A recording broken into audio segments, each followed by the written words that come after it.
Salam güzel insanlar, salam kardeşler, salam dostlar. Akşamınız hayırlı ve uğurlu olsun. Kurban bayramınız bir de tebrik ederim. Dostlar,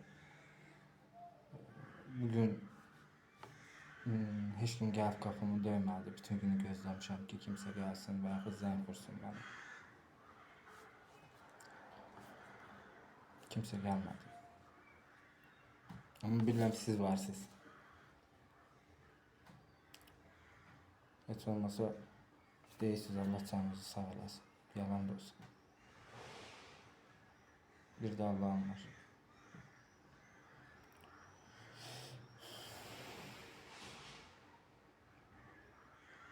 Allah canınızı sağ olasın.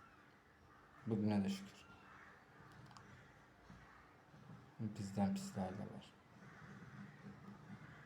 Elə fikirləşək. Özünüzə yaxşı baxın.